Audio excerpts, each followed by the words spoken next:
Madame, Monsieur, bonsoir. Nous sommes ensemble pour 30 minutes d'information. Tout de suite, les titres.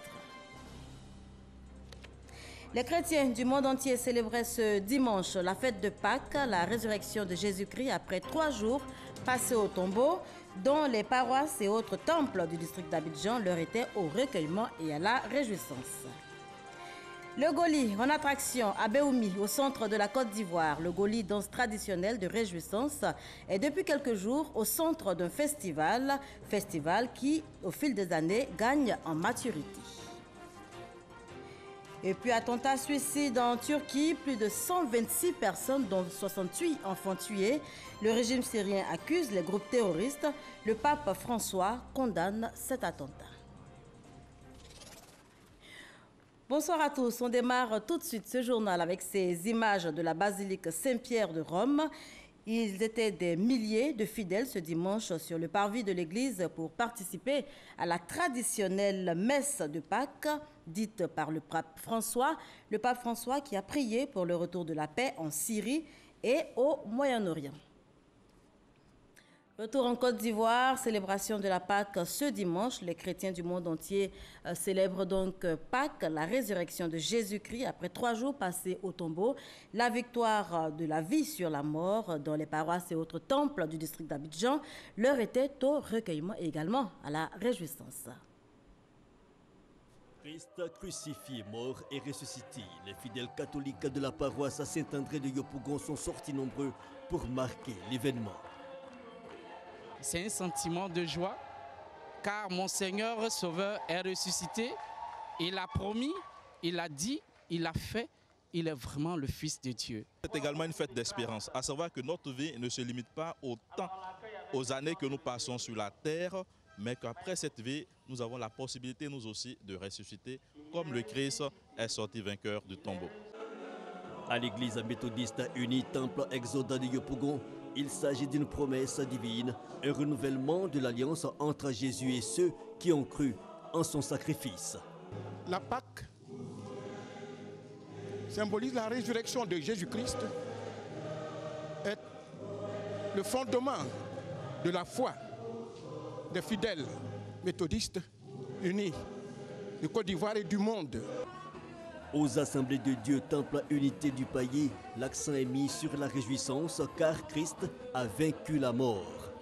Tous les jours, les chrétiens célèbrent la Pâque parce qu'ils sont sauvés, ils sont renouvelés, ils sont devenus de nouvelles créatures. Cette célébration de Pâques à l'église évangélique La Plénitude du Christ est un devoir de mémoire. Elle traduit l'amour que Christ a manifesté à l'égard de l'humanité il y a de cela plus de 2000 ans. Cette résurrection représente une nouvelle opportunité pour nous, une nouvelle année. Oui, un moment de joie, d'allégresse, un moment de grand souvenir, parce qu'il est mort sur la croix pour nous. La Pâque, un moment de célébration qui sonne comme un renouvellement de la foi chrétienne. Elle commémore la résurrection de Jésus-Christ 3 jours après sa mort. Reportage signé Fidèle Aigné et Franck Quadio. Victoire sur la mort, victoire de la vie sur la mort donc. Christ ressuscité. À Boaké également, on a célébré Pâques dans la ferveur. On retrouve tout de suite Quadio, Kwame, Jean-Daniel de Dieu. Cathédrale Sainte-Thérèse de l'Enfant Jésus de Boaké. Les fidèles commémorent la résurrection de Jésus, que le Nouveau Testament situe au lendemain de sa passion, c'est-à-dire le 3e jour précédant la Semaine Sainte. Un événement de grande importance sur lequel repose la foi chrétienne, la victoire du Christ sur la mort et un passage, celui de la mort à la vie. Dieu aime tellement les hommes qu'il a fait don de son Fils Jésus-Christ, qui est mort, qui est ressuscité pour donner la vie, la joie à l'humanité tout entière. Et nous devons accueillir ce message de la résurrection de la part du Seigneur pour que chacun, dans le quotidien de sa vie, puisse œuvrer pour que la vie de Dieu triomphe sur la mort. La résurrection, au cœur du christianisme, la bonne nouvelle par excellence. Nous sommes des êtres nouveaux, nous sommes ressuscités avec lui. Nous avons la joie, nous avons la vie et nous avons l'espérance que si un jour on mourait, on ressusciterait pour vivre dans le royaume. Les festivités pascales, centre de l'année ecclésiastique, le foyer où tout converge et la source de laquelle tout découle. Et avant la célébration, le recueillement, avant donc la fête, il y a eu hier la veillée pascale, une nuit de prière et d'adoration en attendant l'annonce de Jésus ressuscité.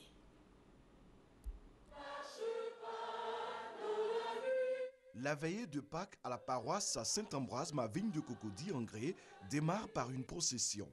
Cierge pascal en main, le père curé Pascal Seca met les fidèles catholiques dans les conditions du renouvellement de leur âme et de leur esprit. En ce jour qui marque la résurrection du Christ, le célébrant appelle sur les uns et les autres la lumière du monde, la lumière du Christ pour dissiper les ténèbres des cœurs et des esprits. Notre émergence à nous, chrétiens, nous disons que c'est avec le Christ ressuscité pour que ce pays ressuscite vraiment de ses cendres. J'appelle donc tous les Ivoiriens à emprunter le chemin de ressuscité, à emprunter la dynamique de la résurrection qui veut dire mort à soi, mort à ses péchés, mort à sa haine pour donner la vie. À Saint-Albert le Grand, à Sainte-Cécile ou encore à Saint-Bernard, baptême, mariage, liturgie de prière et de parole et bien d'autres sacrements ont marqué la résurrection de Jésus. À l'église du Christianisme céleste, la célébration de ce jour saint a eu lieu juste à côté du cimetière municipal de Port-Bouët. Tout un symbole qui appelle les fidèles au bannissement du péché et à la restauration de leur vie. Une sorte de résurrection. Le prophète dit, Jésus est mort pour vous donner une nouvelle vie. Donc allez au cimetière faire la prière pour que votre malheur soit enterré en sainte vie et ressusciter avec une vie glorieuse, céleste, avec Jésus-Christ. À cette veillée, le révérend pasteur Eddie Moublin-Jacob a reçu des hôtes de marque, notamment le fils d'Emmanuel Ochofa, père du christianisme céleste. Je saisis cette occasion pour lancer un appel de paix, d'amour, d'unité, d'unification à tous les fidèles du christianisme céleste en Côte d'Ivoire, en leur demandant de se pardonner. Des prières pour la paix et pour le salut des âmes ont meublé ce moment spécial de communion avec le Christ ressuscité. Voilà, veillée pascale donc dans toutes les paroisses et dans tous les temples du district d'Abidjan. On faisait le tour avec Serge Coléa. Avec Gabriel Zani, rendons-nous à présent à Pakikro, c'est le village de Pakinou 2017 où exposaient donc plus de 50 participants. Et ce village a été visité par le vice-président de la République, Daniel Kablan-Duncan. À Yamoussoukro, la capitale ivoirienne, en plus de la célébration officielle de Pakinou du Bélier, les activités de la fête culturelle s'étendent aussi ici, à Pakinoukro. Sur plus d'1 kilomètre, des stands sont dressés. Les entreprises se veulent, dans cette période plus proche des consommateurs, c'est aussi le lieu pour des artisans d'exposer leurs œuvres afin de se faire connaître. C'est qu'on a des contacts, après on va voir avec eux et puis ils vont acheter. Bon. Se faire un portefeuille de clients pour certains, pendant que d'autres préconisent la prudence pour un Pakinou sans sida. C'est vrai qu'il y a la fête, en fait on mange, on boit, mais il faudrait penser à sa santé. On a remarqué que pendant les Pakinous, les gens adoptent des comportements à risque. Avec ces expositions, ces déplacements importants de population, des activités de découverte et touristique s'invitent à Pakinou du Bélier, des activités qui donnent des idées au ministre du Tourisme. On peut s'appuyer sur ces fondamentaux pour relancer le tourisme au niveau de Yamoussoukro. Et nous sommes en train de réfléchir avec le ministre du Commerce, avec l'ensemble des acteurs, quelles seraient les contributions que chacun de nous devra apporter pour qu'il y ait véritablement un enjeu économique qui permet de faire décoller la zone de Yamoussoukro.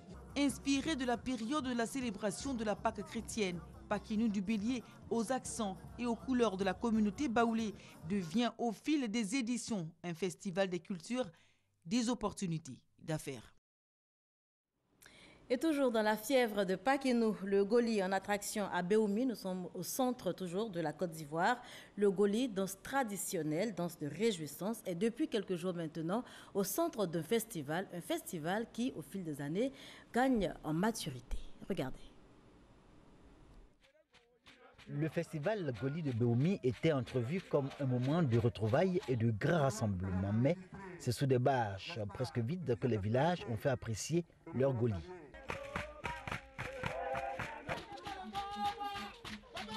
Comme attendu, le spectacle, lui, était bien au rendez-vous.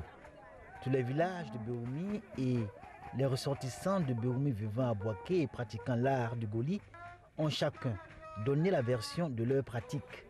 Le Goli, fétiche et culte emprunté chez les voisins ouans de la région de Kounaïri, est une partie intégrante du peuple Kodé, mais qui aujourd'hui ne trône plus avec la même majesté, bien que ses dépositaires gagent de sa pérennité. Nous avons le Goli qui est l'emblème du peuple baoulé. Nous n'avons pas le droit de le perdre. Surtout que nous l'avons pris à des personnes, à des gens, à d'autres peuples, notamment le peuple moi chez qui nous avons été le chercher. Si on y prend garde, le Goli, malgré ce qu'on annonce, ne sera pas éternel. La première génération de ceux qui ont appris en pays où sont décédés. Donc c'est nous qui les suivons et tout à l'heure là, pour nous les connaisseurs, il y a des fautes dedans. Parce que quand le Goli grain et puis l'entrée sortent, il y a ses chants propres, il y a sa façon de taper la calebasse. Or ce n'est pas ça. Il y a du pain sur la planche, on n'est pas encore sorti de l'auberge.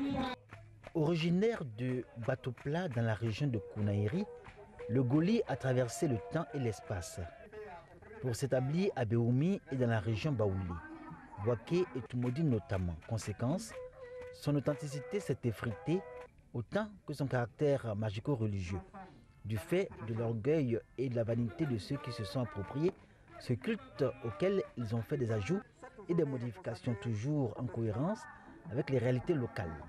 Pour autant, le Goli plaît, séduit et attire.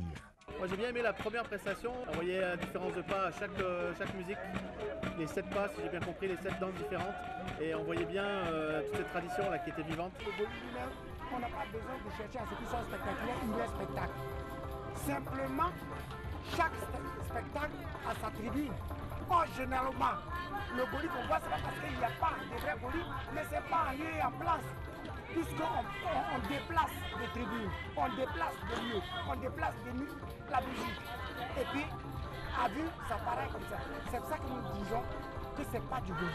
Le festival du Goli de Béoumi se veut une institution à portée pédagogique et didactique. Si l'enjeu est sa pratique dans sa version originelle, il reste que le Goli est un véritable spectacle que le cercle scientifique du Béké, principal organisateur de ce festival du Goli, veut valoriser et promouvoir pour en faire un patrimoine immatériel national.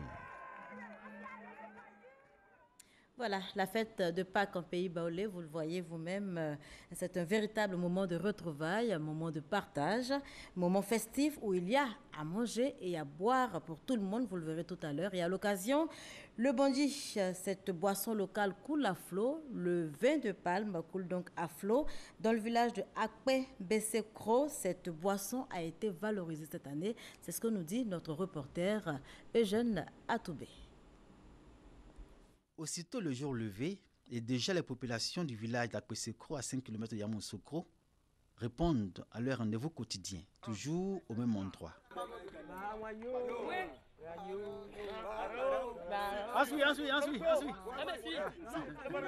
C'est un rituel. Ici, on vend le bangui, du vin de palme, une boisson bien prisée qui fait concurrence aux autres et fait aussi l'objet d'une très forte demande, surtout en cette période de Pakinou. Le chef a demandé à ce qu'il n'y ait pas de rupture de bangui ici à Akpesekro. Donc nous aurons du bangui en quantité suffisante et dans la qualité qu'il faut. Le maison, comme on l'a dit, ça ce sont nos cultures. Et tout le monde, tous ceux qui viennent d'ailleurs pour venir fêter la Pâques, on fera le maximum de nos efforts pour avoir assez. Il m'a vendu à 300, les 2 litres. Normalement, c'est 200. Mais tellement que ça manque, lui aussi nous revend un peu cher. La place Bangui, dans le village Akwesekro, ne désemplit jamais. Jules est le seul vendeur de cette localité pittoresque et il gère bien son monopole. Tous les matins, les paysans du village le ravitaillent à satiété. Entre eux et lui, un lombaï de confiance.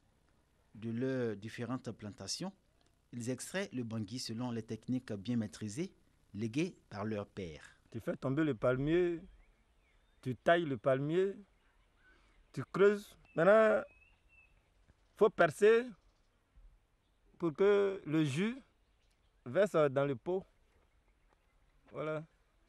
Donc après avoir fait ça, tu mets le pot en bas, tu souffles, tu récoltes ton bangui. On vient à 5h30 pour extraire le bangui.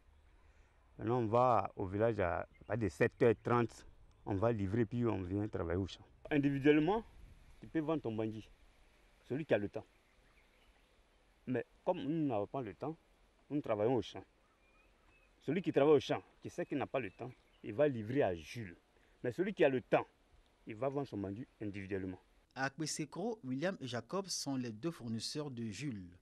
Leur complicité tient non seulement de leur appartenance au même village, mais aussi de ce qu'ils ont des champs voisins et gèrent ensemble les pieds de palmier desquels ils extraient le bangui. Pour la première fois, ils reçoivent dans leurs champs des jeunes dames venues de la ville pour fêter Pakinou. Parmi elles, Martine qui découvre pour la première fois le processus de fabrication du vin de palme dans sa version originale. Moi j'aime le bangui, on envoie, je bois. Mais aujourd'hui j'ai vu comment on extrait le bangui, je suis très contente. Tu as goûté, c'était comment? Très bon, naturel, pas les lévis d'Abidjan là. Et de fois même je prends ça, je suis toujours en forme, quand c'est du bon. Mais quand c'est pas bon, tu prends, ça te donne mot de ventre. Cette année, Pakinou à Akwesekro est l'occasion de valoriser le vin de palme. Le bangui, dans cette localité, a depuis longtemps acquis des lettres de noblesse. Et non loin de là, en pays Agni, précisément à Niablé, on s'apprête à célébrer la fête de l'Igname. L'événement se prépare avec l'ensemble des chefs coutumiers et chefs du canton Niablé. Et notez-le, c'est avec l'accord des MAN. Victorien Angwa. Rendez-vous annuel et traditionnel. Bienvenue, mais aussi annonce officielle de la date de la fête de ce jeudi. Une exigence voulue par les ancêtres, eux qui veillent sur le canton. Un rendez-vous de l'ensemble des chefs du canton Niablé au Palais Royal. Avec eux, un membre de la famille nouvellement intronisé au Ghana. Le sang ne se perd pas parce que les racines demeurent. Un Européen parmi les chefs. Il est de la maison parce qu'anobli il y a environ 3 ans par le chef de canton Nanakwakoukwao, le patient 3. Signe d'ouverture sur le monde. 2 bouteilles de guine pour demander l'autorisation au MAN.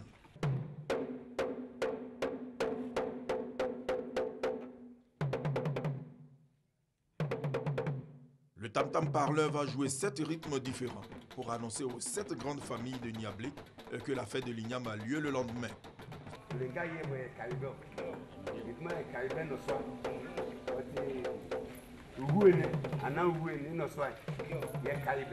La fête est vraiment effective ce vendredi saint, en présence des chefs du canton Niablé et des chefs des grandes familles.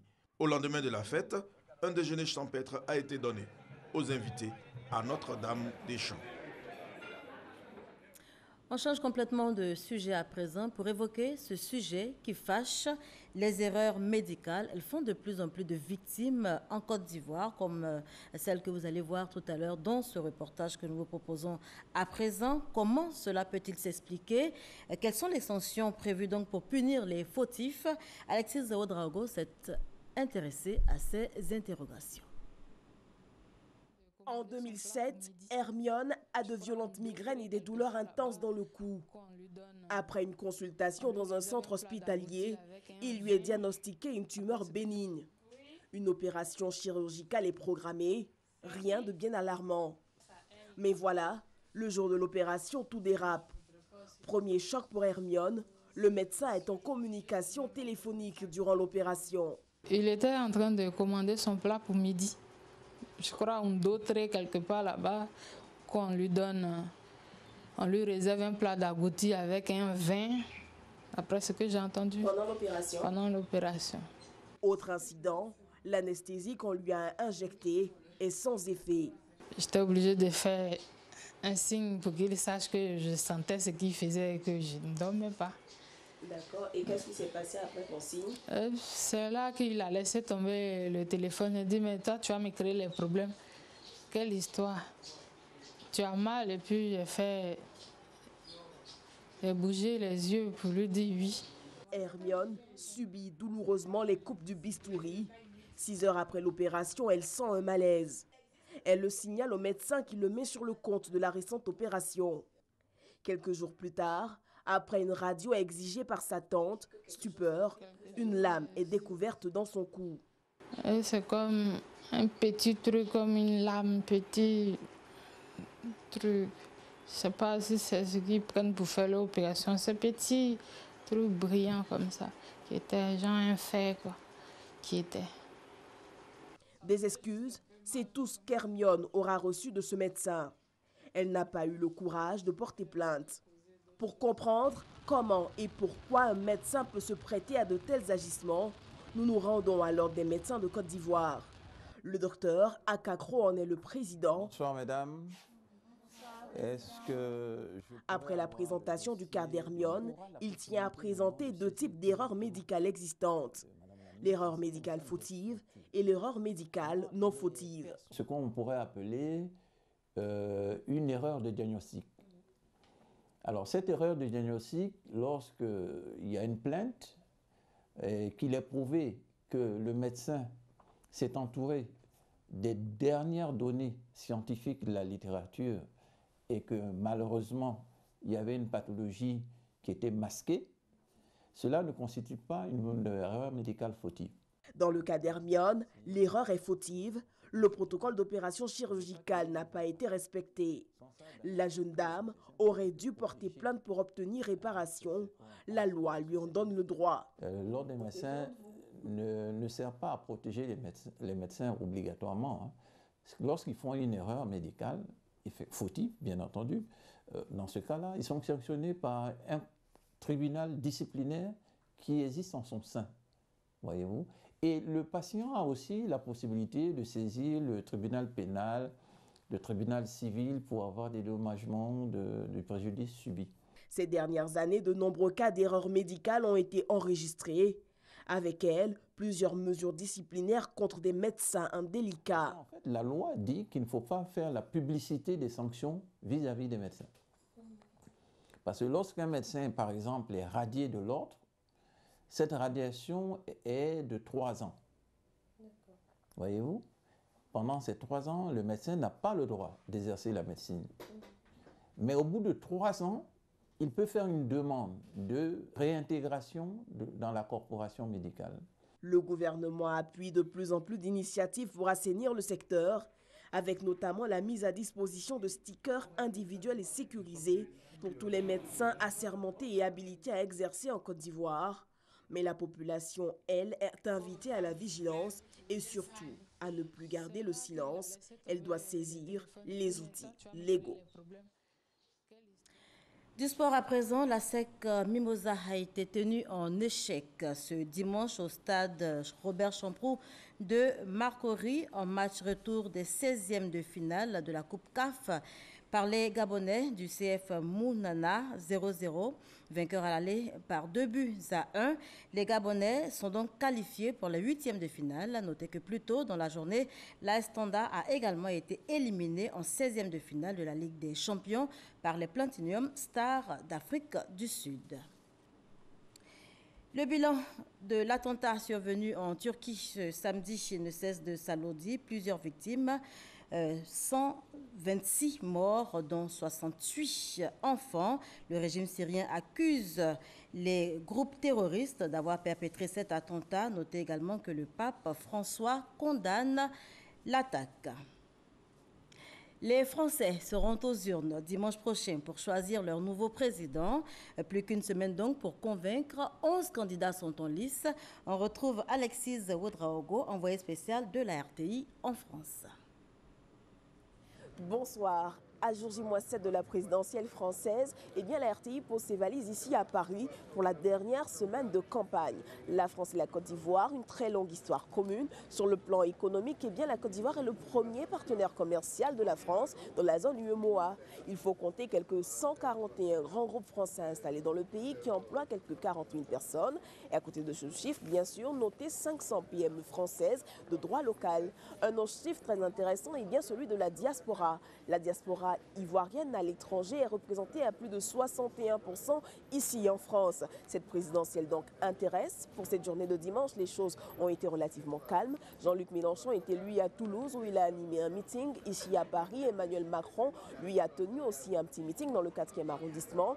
Ils essaient tous de faire infléchir le cœur des indécis. Dans les différents camps, il y a aujourd'hui la volonté d'inviter les Français à aller au vote puisque les sondages annoncent un taux d'abstention record. Les sondages restent au cœur de cette présidentielle française malgré la débâcle de la présidentielle américaine. Ces sondages sortis ce matin annoncent un Emmanuel Macron en tête de liste avec 23% d'intention de vote. Il est suivi par Marine Le Pen, 22%, et Jean-Luc Mélenchon et François Fillon sont au coude à coude avec quelques 20% d'intention de vote. Dans un contexte mondial marqué par le terrorisme, on a d'ailleurs eu une fausse alerte ce matin dans une église de Nice, ou encore par le Brexit ou l'arrivée de Trump au pouvoir, il est certain que cette élection présidentielle en France cristallisera toutes les attentions cette semaine.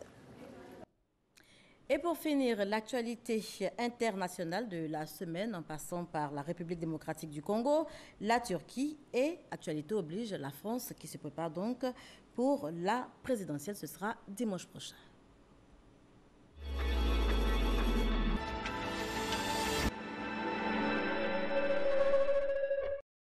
Le top départ a été donné ce lundi. Les 11 candidats pour la présidentielle en France sont entrés officiellement en campagne. Cette dernière ligne droite impose aux médias audiovisuels le respect du pluralisme dont l'application est surveillée par la Commission nationale de contrôle de la campagne de l'élection présidentielle. Kinshasa, ville fantôme, la nomination du nouveau Premier ministre n'a pas calmé les tensions. Lundi, alors que le rassemblement de l'opposition appelle à une marche pacifique pour exiger la mise en œuvre de l'accord global et inclusif sur le partage du pouvoir, la capitale s'est muée en une ville complètement paralysée. Après la nomination du nouveau Premier ministre, Abdoulaye Idrissa Maïga, la liste des membres du nouveau gouvernement malien a été rendue publique mardi. Très peu de changements au niveau des principaux portefeuilles, le ministère des Affaires étrangères, de la Justice et de la Sécurité publique. La coordination des mouvements de l'Azawad ne fait pas partie du nouveau gouvernement de 35 membres.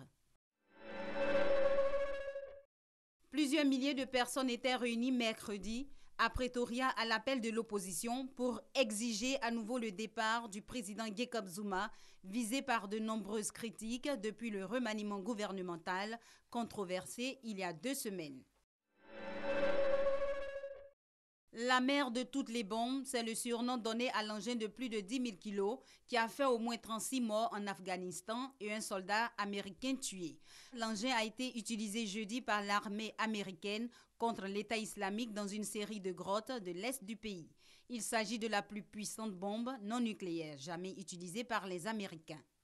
Le Conseil de sécurité de l'ONU a décidé jeudi de mettre fin à 13 ans de présence des casques bleus en Haïti pour les remplacer par une force de police plus restreinte. La résolution adoptée à l'unanimité par le Conseil prévoit la fin de la mission des Nations Unies pour la stabilisation en Haïti, MINUSTA, d'ici au 15 octobre prochain. Le président iranien Hassan Rouhani s'est porté candidat vendredi à l'élection présidentielle du 19 mai prochain. Malgré les critiques des conservateurs et un bilan économique en demi-teinte, le président iranien âgé de 68 ans a formellement déposé sa candidature à Téhéran pour briguer un second mandat de 4 ans. Pyongyang a présenté samedi de nouveaux prototypes de missiles balistiques lors d'une parade militaire monumentale pour le 105e anniversaire de son fondateur défunt. Un message clair à l'endroit des États-Unis qui ont déployé un porte-avions dans la région. Inquiète, la Chine appelle au dialogue, Mais cela n'a pas empêché la Corée du Nord d'effectuer un tir de missile ce dimanche qui a échoué, selon Washington et Séoul. C'est une échéance majeure en Turquie. Ce dimanche, 55 millions d'électeurs se prononcent en faveur ou non d'une réforme constitutionnelle très controversée dans le pays, mais aussi en Europe. Pouvoir élargi pour le président, disparition du poste du Premier ministre, députés plus nombreux, ce sont les principales dispositions de la réforme constitutionnelle voulue par Recep Tayyip Erdogan.